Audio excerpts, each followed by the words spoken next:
Time to make another video. It's a Sunday and I've got a little bit of time today. So I wanted to share with you a diary which was posted on the DECO site. And I'm sure many of you are familiar with that site. It's basically, Marcos Militias runs that site, or his associates now, whatever. So the whole reason for DECOs was to get Democrats elected.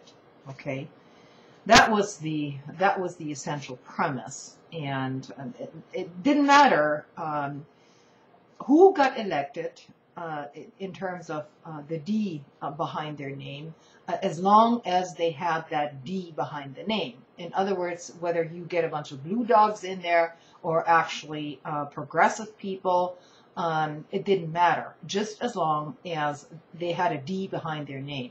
So that's basically what the entire site has been about and is still about. And internal debates within that forum are not exactly encouraged. So what I would like to add is, I'm going to read you a diary by some guy named Giles Goat Boy. Okay, well, I wouldn't be too surprised if this user gets banned from the DECO site in short order, because he's actually criticizing the Democratic Party, its leadership, and its dysfunction. So here it goes. During yesterday's Twitter town hall meeting, President Obama was asked this question. Mr. President, in several states we have seen people lose their collective bargaining rights. Do you have a plan to rectify this? His answer was long-winded and disappointing. As the questioner pointed out, many people have lost their collective bargaining rights.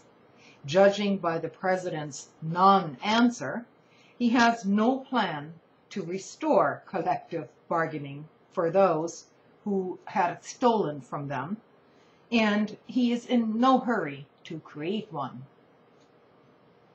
That's not the disappointing part. As the poster says, I said during the Wisconsin protests that we did not need the president, to march with us and all this stuff. I assumed, and again, this is Goat Boy talking here, I assumed that he would do his part in Washington and elsewhere to fight for the right to collective bargaining. I thought that he had our backs. Apparently, he has been taken in by some truly ridiculous Fox News-style talking points. And that's what I find disappointing. Basically, I don't find it disappointing anymore. I see it as a continuous pattern at this point. Okay? So, here is President Obama's answer with the truthy parts highlighted. Of course, this was on a website, okay, with actual written comments. So here's the president. The first thing I want to emphasize is that collective bargaining is the reason why the vast majority of Americans enjoy a minimum wage, enjoy weekends, and enjoy overtime. So many things that we take for granted are because workers came together to bargain with their employers. So he's praising the labor movement first. But here it comes. Now, this is the president talking, now we live in a very competitive society in the 21st century. And that means in the private sector, labor has to take management into account. If labor is making demands that make management broke and they can't compete, then that doesn't do anybody any good. This is what Obama is saying. So, basically, the public employees of Wisconsin had already negotiated $100 million in cuts at the end of the last governor's administration. But Scott Walker and the Republicans rejected the deal. So how is a $1 million cut unreasonable, Mr. President?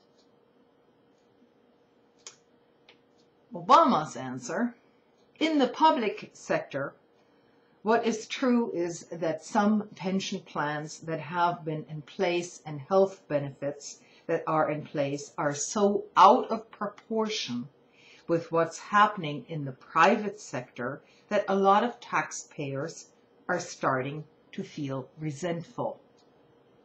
Yeah, no kidding. You know, Obama, you could have taken this right from a Fox News site, that little comment, that little blip. So since public employees generally earn less in actual salary in exchange for those marginally better benefits, so I suppose public employees should actually get a raise according to that logic.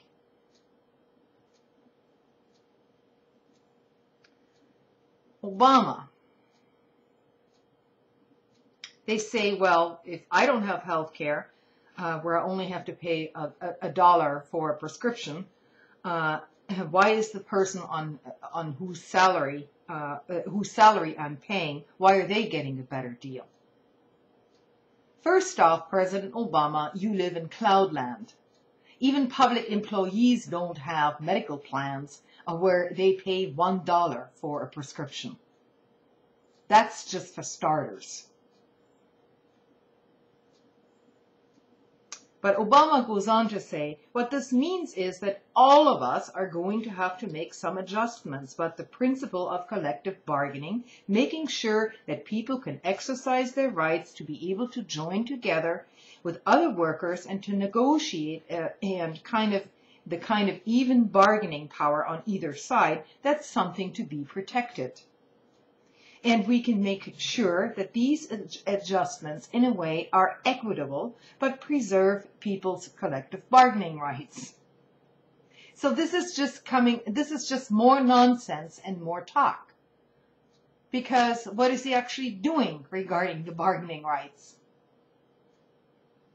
And no, I'll grant you this. This is not a right-wing talking point, but apparently we can't make those adjustments without hurting working people in the process.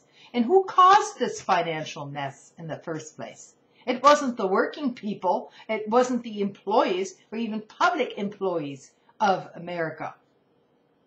No, it was the financial oligarchy, the global financial elite, which has brought this financial calamity about.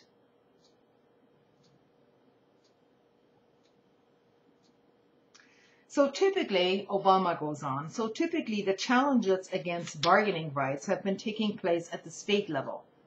I don't have any direct control over this, but what I can do is speak out forcefully for the principle that we can make these adjustments that are necessary during these difficult fiscal times. So,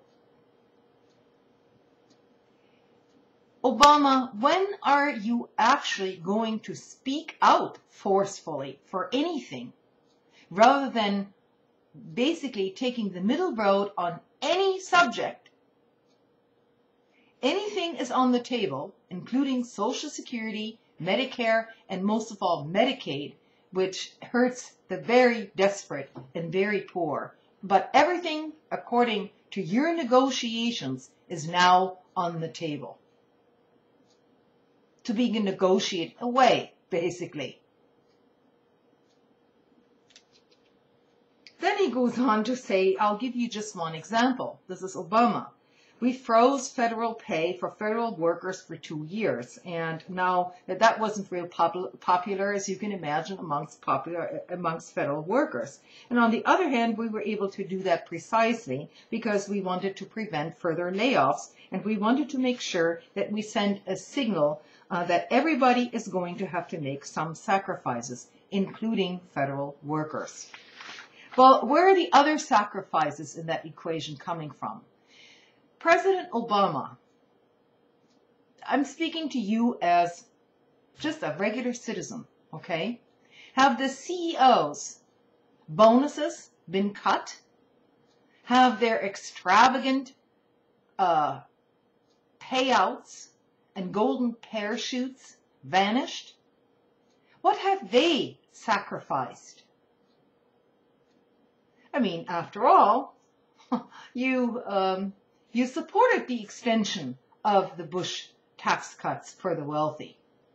And now these big CEOs are basically seeing an increase, this after the financial crash of 2008, in their bonuses and salaries. And profits on Wall Street are soaring. And you're asking the American people to make more sacrifice?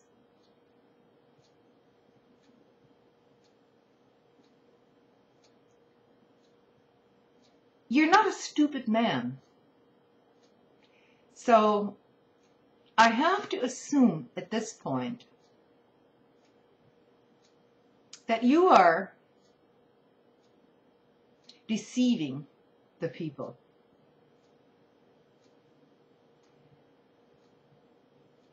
You're pretending to be for the American worker and the working class and the middle class when you're actually negotiating everything that has happened in the last 100 years away. You're putting that on the table.